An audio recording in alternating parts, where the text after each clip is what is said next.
Welcome to the Sacred Stream Radio Podcast. I'm Laura Chandler, and today I'm talking with documentary filmmaker Rick Korn about his new film, A Father's Promise, the story of musician and school gun violence prevention advocate Mark Barden, whose son Daniel tragically died along with 25 others in the Sandy Hook school shooting in 2012. Welcome, Rick. Thanks for being here. Oh, thank you for having me. Yeah. Well, there are a lot of people involved in the film. There are. And so your production company is Plainview Entertainment, and your business partner is S.A. Barron, who edited the film, and the executive producer is Sheryl Crow. So some heavy hitting going on here.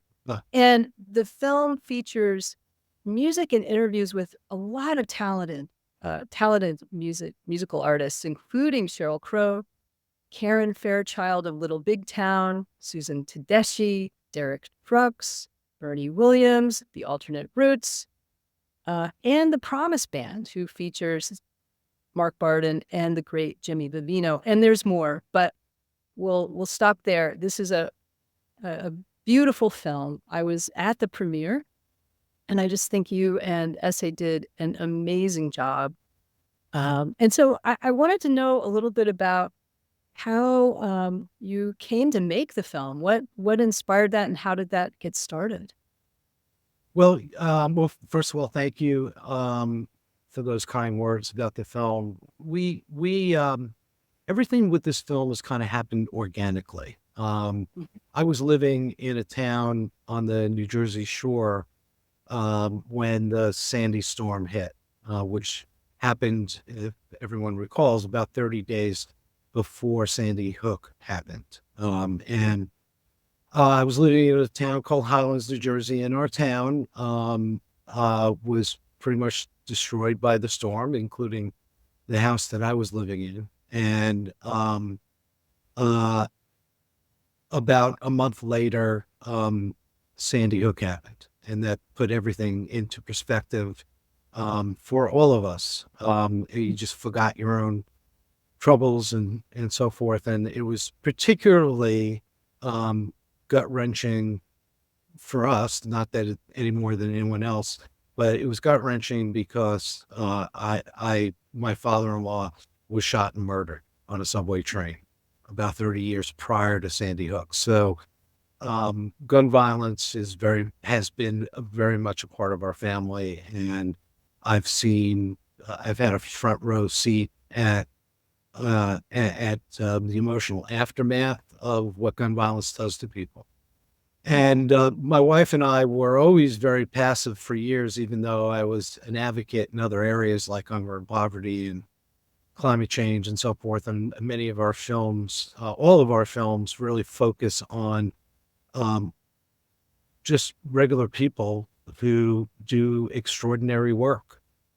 And so after Sandy Hook happened, our town was rebuilding, and a bunch of 9/11 firefighters came to the town with an idea of building playgrounds for all 20 children and 6 adults that were murdered at Sandy Hook Elementary. And one of the towns, they decided that they would build these playgrounds in towns that were destroyed by the Sandy storm in order to help revitalize those towns. And they teamed up with all 26 families. And the families said, yeah, we want to give back to towns. And the families selected towns along the northeastern shoreline from New Jersey all the way up to Massachusetts to build these playgrounds and honor these children. And so these 9/11 firefighters came to me and said, we need to raise money to build these playgrounds.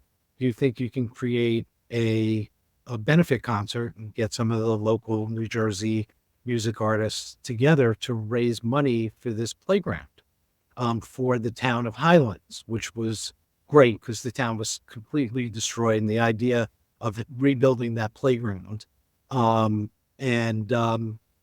So I said, I can try, to put something together. And we set out to do that. And we didn't know who the playground was going to be named after, who the family was at that point in time. And I reached out to a number of music artists, Southside Johnny and the Smithereens, and probably more familiar to East Coast people.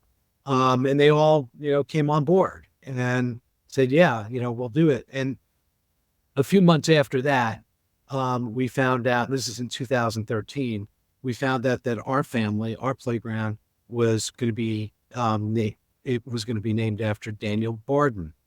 And it Oh, just so happened that Daniel's dad is a professional musician, and so was Daniel.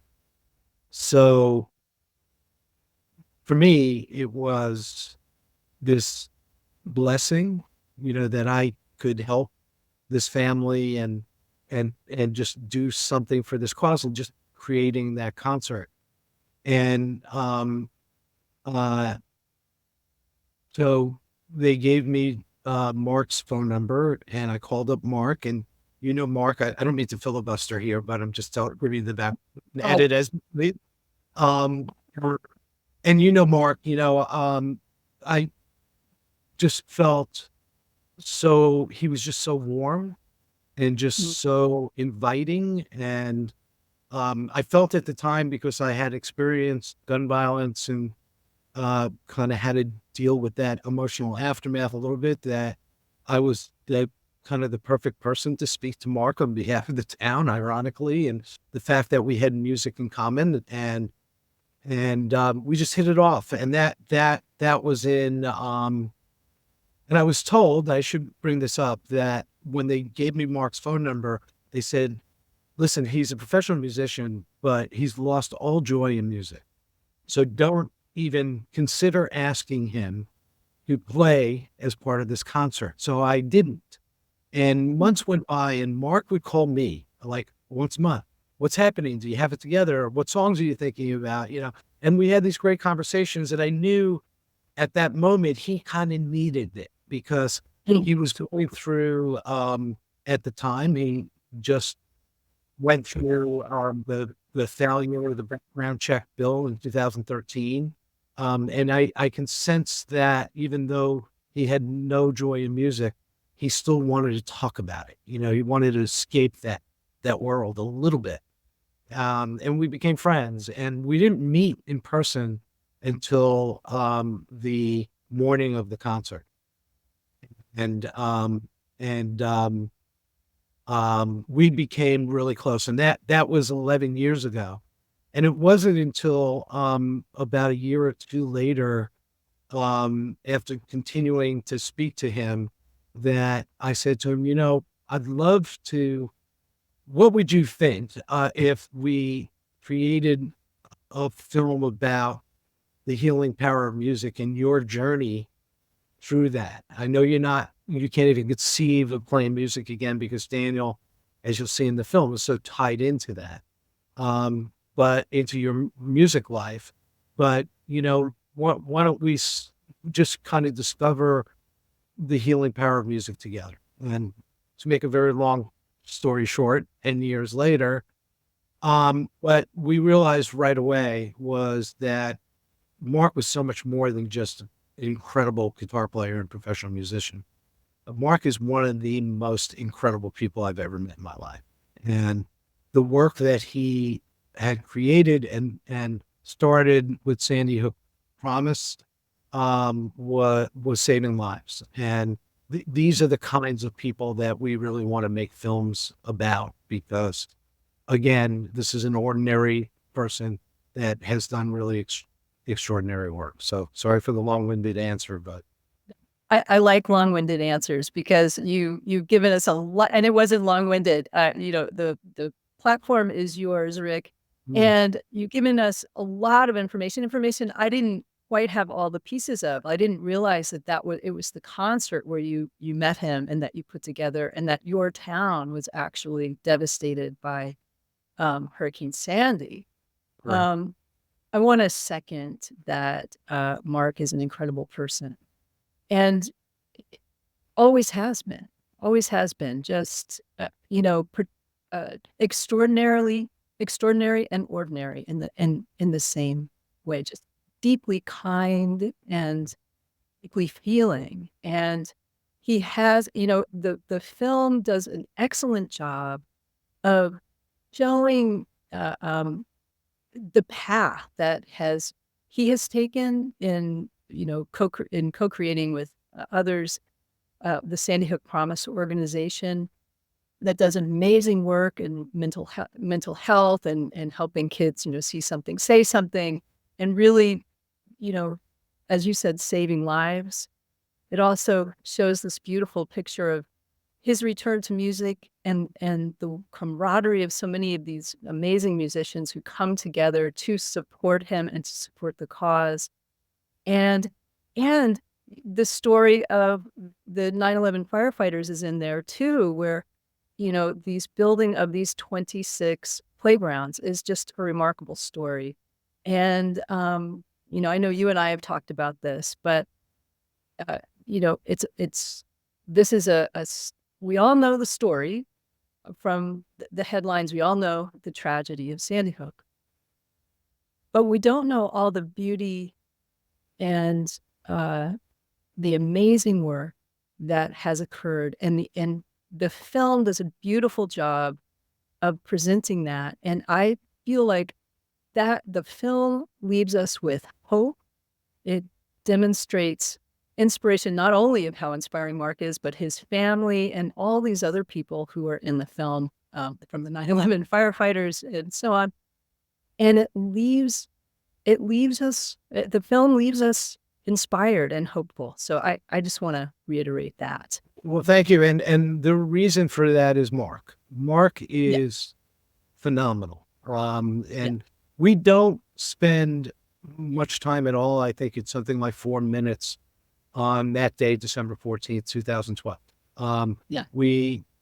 Don't, we try to put into perspective, Daniel and, honor Daniel in a way that, really is the not because of the way he died, but really because of the way he lived.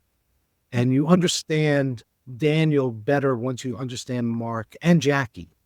But Mark is, like you said, is just this incredibly kind person. And Mark had to, and we witnessed this in real time, and we hope it comes through in the film. Mark had to rewire himself. He was a professional musician. He taught music during the day. He was a stay-at-home dad, and then went and played music at night. And he'd come home at 1, 2 o'clock in the morning and wake up at 6 o'clock to make sure the kids got off to school. And Yeah. and that was his life. And when Sandy Hook happened and Daniel was murdered, and he literally rewired himself. And when you see that intellectual, metamorphosis, not he was always a really smart, brilliant musician, but to use that brilliance in a much, much different way that he never had to do in his life is what makes it so inspiring. Like, if this guy and this family can do what they're doing, then, the fact that I sat in traffic for 2 hours this morning, or whatever my little, issues are in my own mind, really don't matter. This is how you handle things and how you handle life. And, he always says, I'm not I don't want to lead. I don't want to be the leader, but he's just this natural born leader. And, he's changed, the politicians on both sides of the aisle, and have actually gotten things done. Thinking about just being a professional musician, teaching music and playing music at night, to, being in front of Congress and on both sides of the aisle and staying neutral is brilliant. It's just brilliant. Yeah, he's really made a study of it.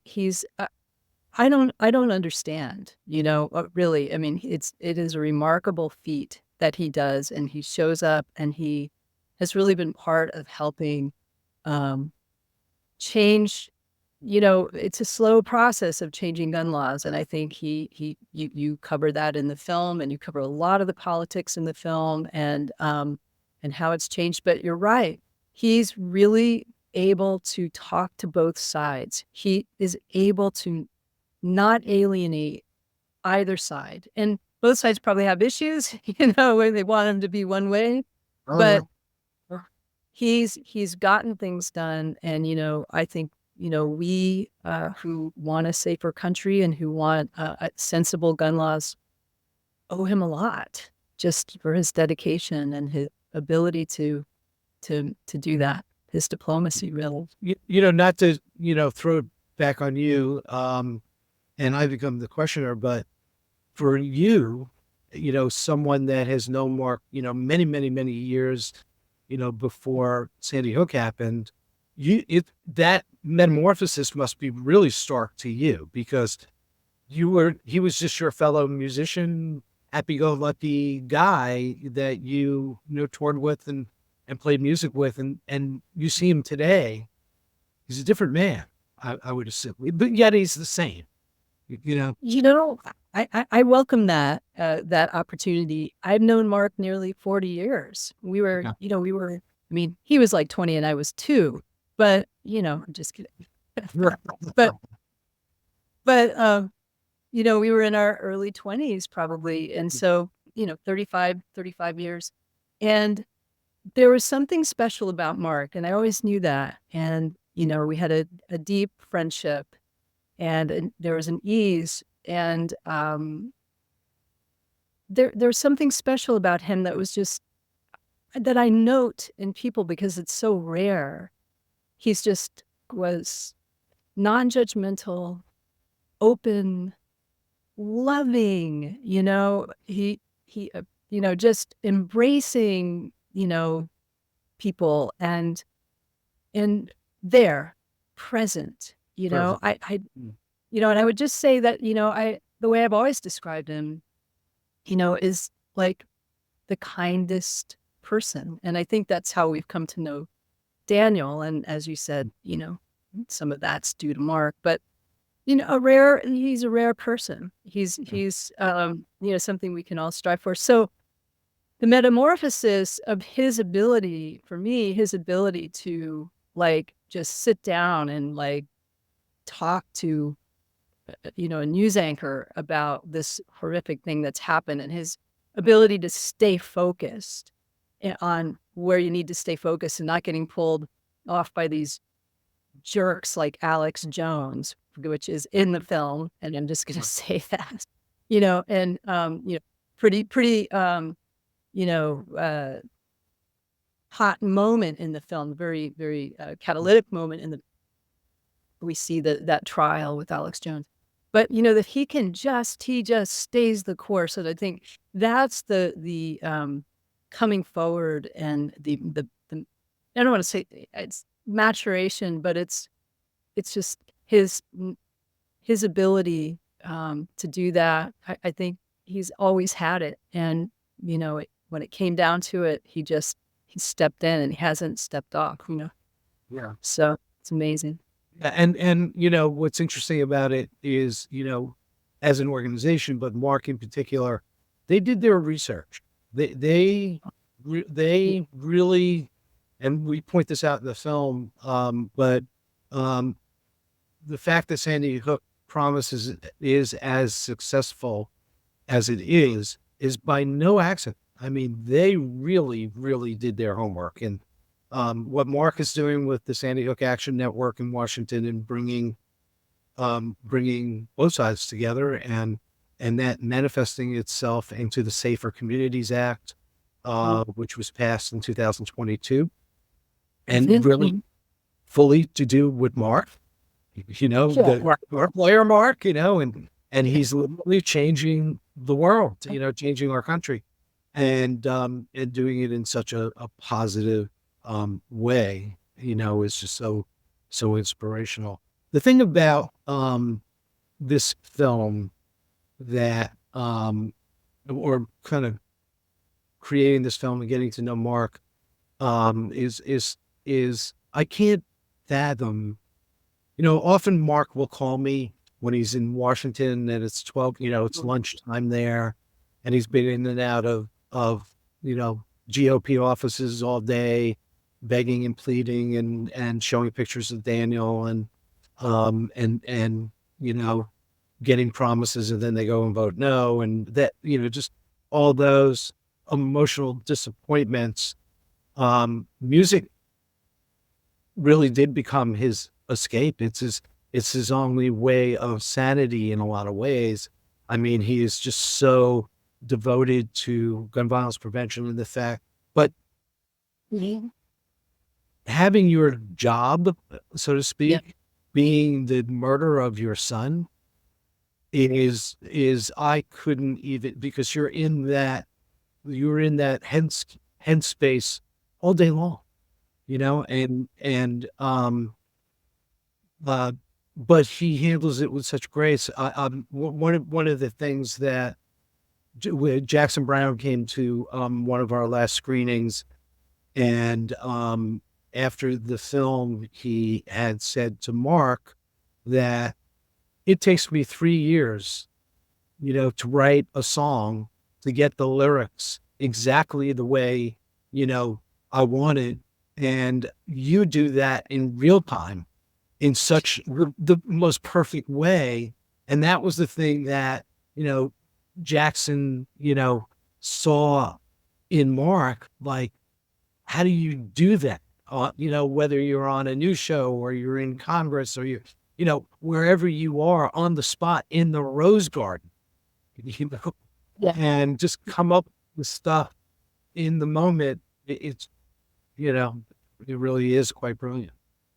Yeah. Yeah.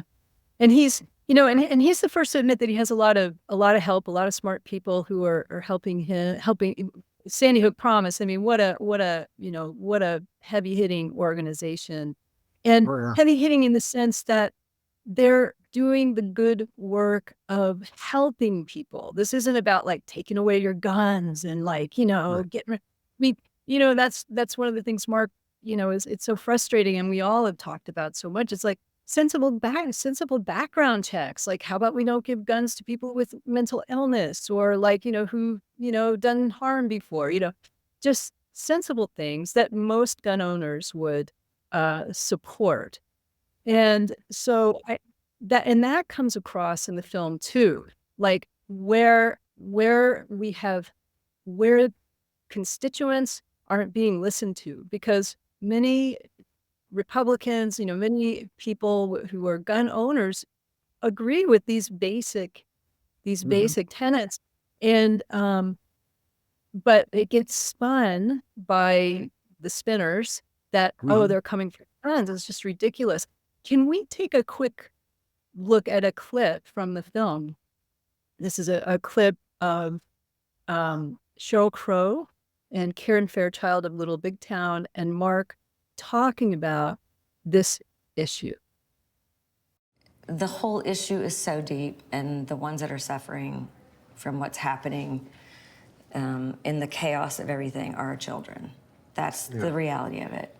There is a sick thing that's happening where what makes us feel like we belong somewhere is by having an enemy or having enemies, having those that we hate. And if you hate them too, then we are together on this. I have a real problem with thinking that anybody who is a hunter goes to bed at night and is grateful for having military-grade weaponry. What? No hunter would. They don't. I mean, they no wouldn't. real hunter needs a military grade. That's right. That is right. Jimmy, my husband, there would never be a chance in a million years that he wouldn't want to take a psychological evaluation or do all the things to say, hey, I'm going to go hunting on these days in the year, and these are the weapons that I own, and I don't need an assault weapon. And I just think we've become so calloused, and we're protecting this thing, and instead of protecting our children. And they are living proof that it can happen to any of us at any time. This is the problem that I have, is that what's happening is that we're being pitted against each other, and it's the issue of the gun. that is tearing us apart. And unfortunately, those who are lost between the cracks, who are lonely, who are scared, who go to movies and see the good guys kill the bad guys without flinching, those that suffer are the children. Mark, I wanted to ask you, also as a mother of young children, what is it that keeps you going? I'm a musician by trade, but as I've been learning more and more about this issue and about what can be done, and all these horrible gun-related tragedies are all preventable, knowing that, I cannot not do this. I have to do something. I have to be part of this. And that's why I'm kind of crusading to get folks to join with us and let their voices be heard. I think as a country artist, I have a huge opportunity to say, and I get in arguments, good arguments, with people that I love and respect all the time. Like, Karen, don't come after my guns. And I'm like, I'm not coming after your guns. I just want common sense. That is a powerful clip. And Karen talking about her husband being a hunter who would be more than willing to, do background checks and have a mental, evaluation. Common sense, like license for driving a car. You can't, just it's common sense, and that's what we're up against. Yeah. Yeah. And, and Karen says it well, she's got friends and family members who are gun owners. And, many gun owners, depending on, where you are in this country, really feel like they've been fed the line of, they're out there, they want to take your guns away. That's not what it's all about. And there's two things about the approach that Mark and Sandy have promised take. One is that we all can agree that we want to keep our families safe. We want to keep our children safe. Regardless if you're a Republican or whatever, if you're a parent, you should love your children. You go through childbirth, you go through, making sure you eat right, and you go through all of those things. Then all we're saying is we're not here to take, as Karen said, we're not here to take your guns away. We just want common sense stuff, background check. Don't create laws that make it more difficult. Now, if you look at the state of Tennessee, in recent weeks, they passed a law allowing teachers to have guns in school. They also passed a law that 18-year-olds can bring guns to school in the state of Tennessee. And so it's one step forward, one step back, and it's really, really frustrating from that standpoint, because people are not coming at it from the standpoint that San Diego Promise is, one of the things after 2013 that was a really important pivot point for Mark and San Diego Promise is when the background check bill didn't pass in 2013.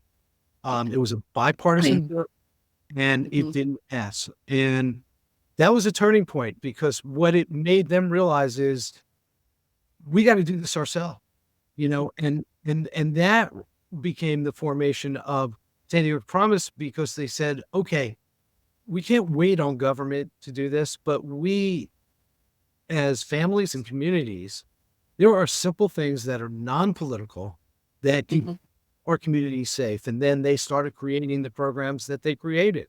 But that whole premise of, at baseline, we all want to be safe. We certainly want to keep our kids safe. How are we going to do that as a community? And put politics aside, because it takes too long, and you're going to take one step forward and one step back. And, you look at the 9/11 rescue and recovery workers who were dying from the toxic air down at Ground Zero, or the military people who were dying from burnt and having all kinds of diseases from that. It took the 9/11 rescue and recovery workers 18 years to get a healthcare bill passed, right?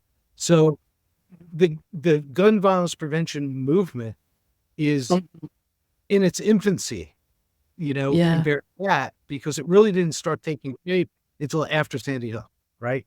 So it really comes down to, and I think the approach is that we all can take, and this is the main thing we want to get out of the film, is there are things that we can do to make our community safer that doesn't involve, right versus left or freedoms or whatever. It's just common sense, simple stuff. And, I think Mark shows us that way, and Sandy Hook Promise shows us that way.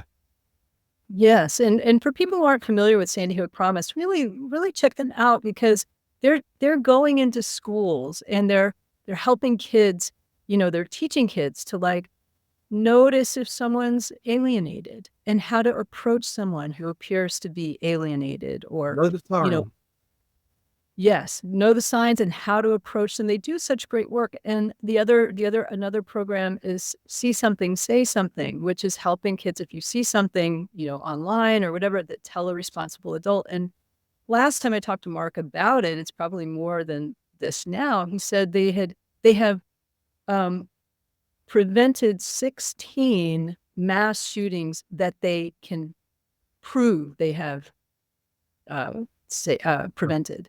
That's And they've right. probably did more than that, and they have prevented numerous suicides and other things. So this is good work. This is bipartisan. This is nothing to do with politics. It's to do with keeping our kids safe and creating responsible citizens, and in a better community. So Right. yeah. And I just, the key thing to this is that their programs, and shouldn't be an infomercial for Sandy Hook Promise, but it's important to point out that their programs are in all 50 states. Yeah. So they're in red states, they're in blue states. So it's not a political thing. It's they were able and they are able to meet in the middle.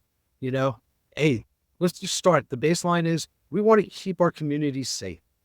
And here are a couple of really simple things, have nothing to do with politics. You don't have to, it's not state government, local government. It has nothing to do with that. And it's creating the schools, right? Yeah. So there's no cost to the schools. It's paid for by donors, right? So it's brilliant. It's a brilliant idea.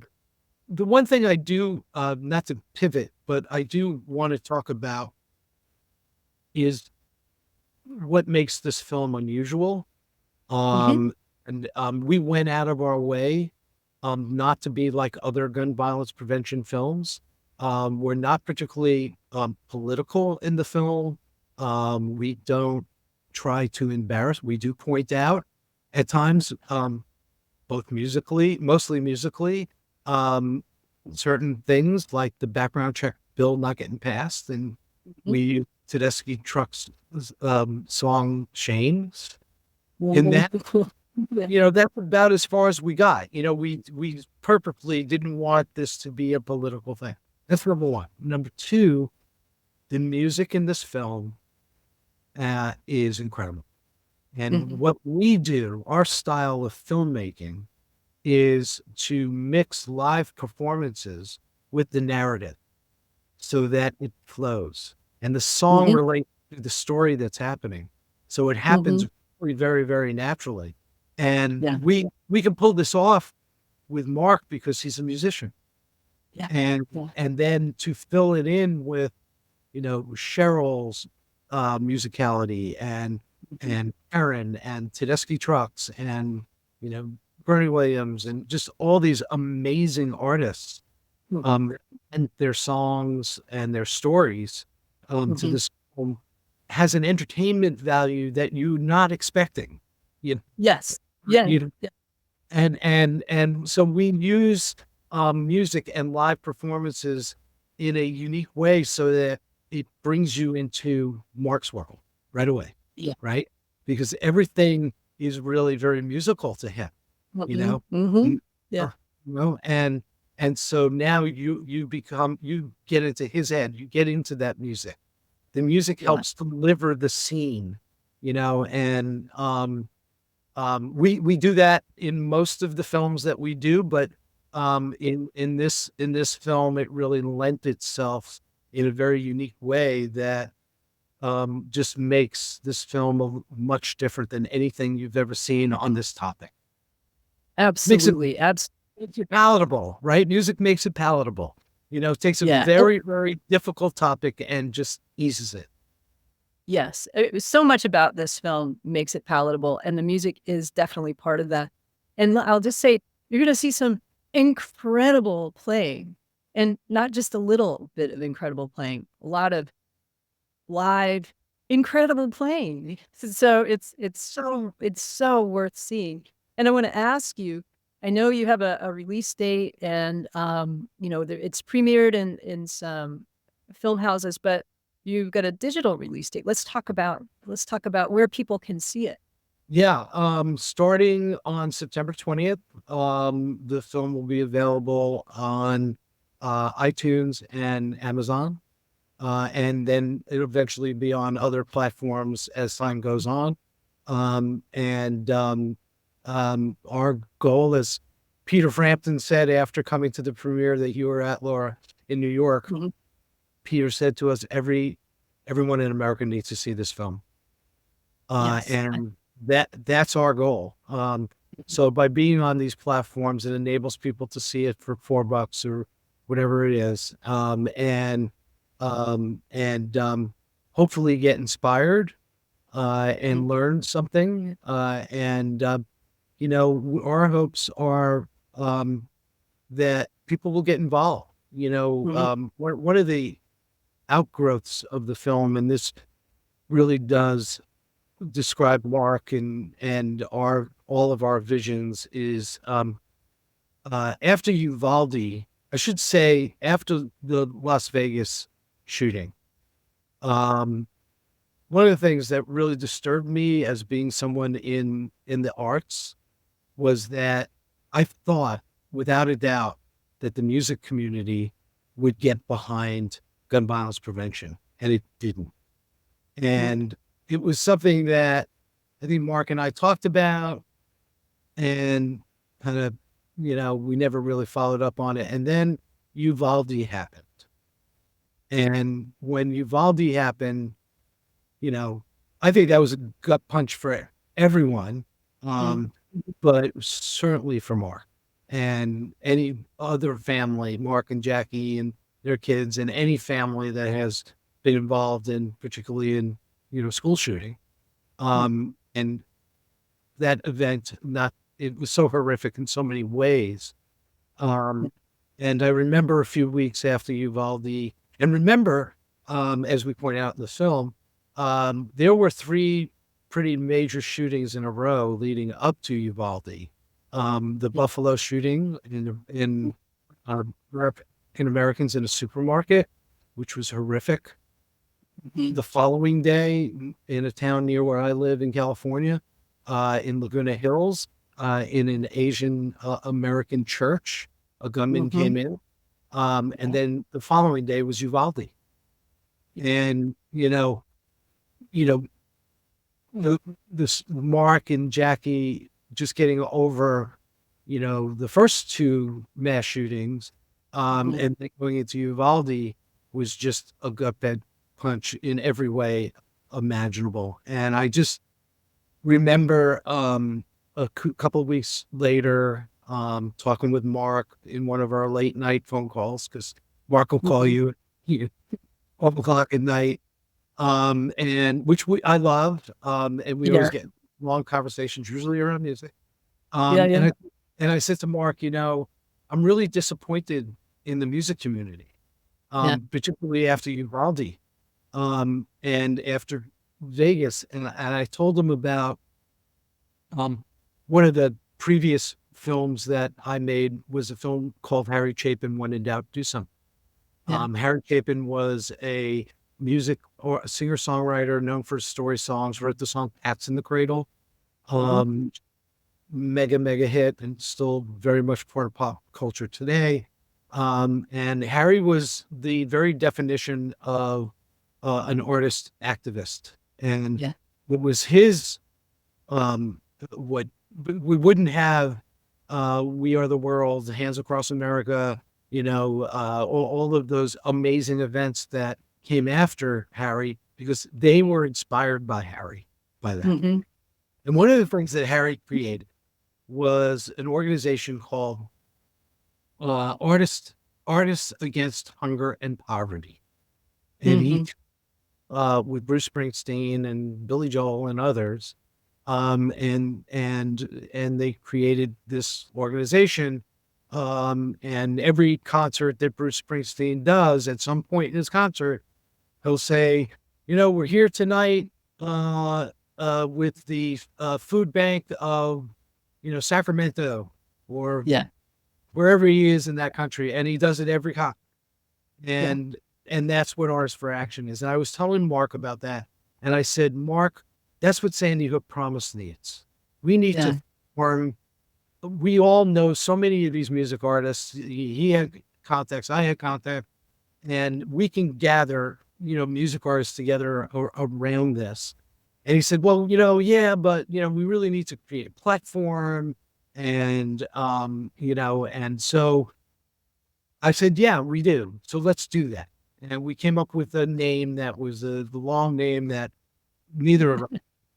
And then we came back in touch with Matthew Reich and Neil Saney, who had a similar idea that they came to promise about. And I had introduced them a few years ago while we were filming, and they were working for the Lennon bus, John Lennon bus, educational bus that we filmed on.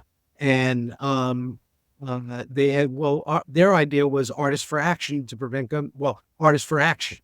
And then we added Art Action to prevent gun violence. And we got Sheryl Crow came on board, all the artists in the film, Tedeschi Trucks, Fairchild, and then it grew from there. And Billie Eilish came on board, and Peter Gabriel and Peter Frampton, and now we have like 40 or 50 major artists and growing that are part of our platform. And Mark said it. He said, we want to keep this non-political, and it is.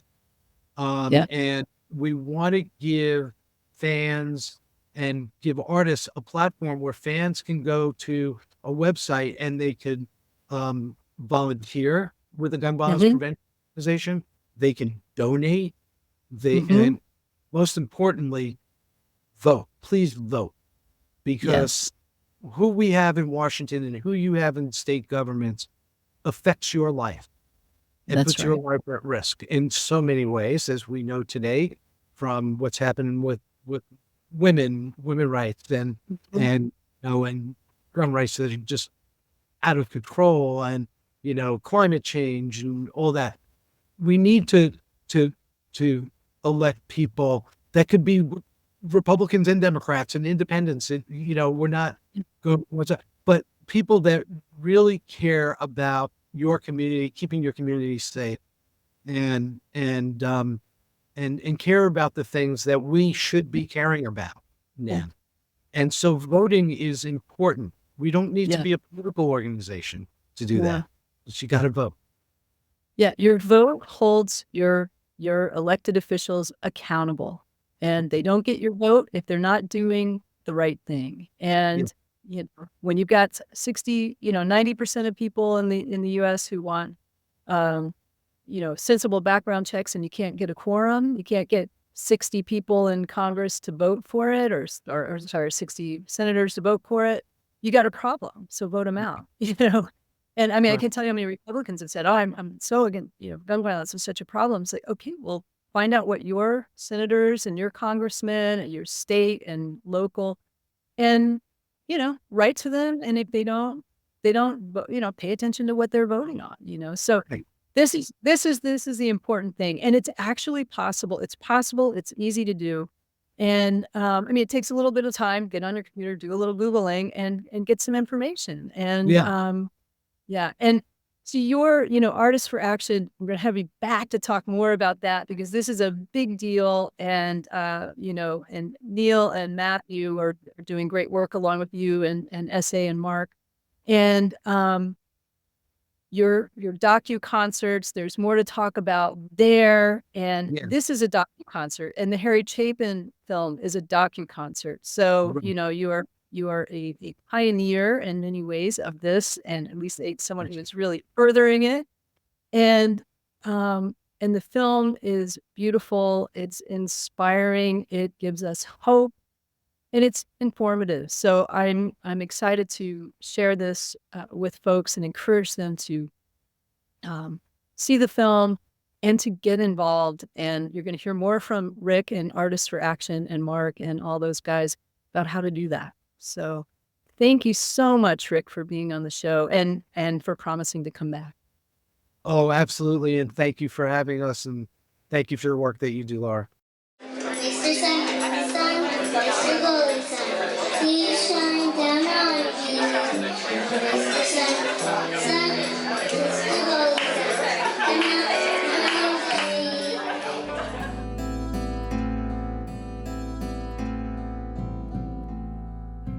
I was very happy in my role as a father and a professional musician before the tragedy that took my little Daniel from us. All three of my children, and Daniel included, were very connected with my music. It was very meshed. That all changed on that moment, and I tell you what, it not only changed everything for us as a family, but it rewired me as a person. What happened in Newtown can happen anywhere. In any instant, any dad in America could be in my shoes. When are we gonna do something? I've been in this building before, many times, wringing our hands, pleading with legislators, what can we do? Until we finally said, we have to go home and do this ourselves.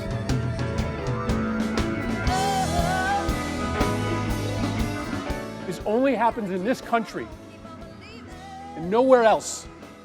Nowhere else do little kids go to school thinking that they might be shot that day. The people on Capitol Hill aren't going to do the work. Then we're going to just get louder and louder until it's unavoidable.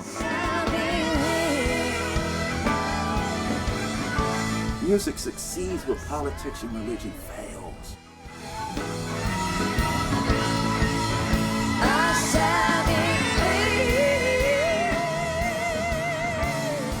Somehow, in some way, on some other plane of vibration, he knows that I'm doing my very best to honor him and that I love him and I miss him dearly.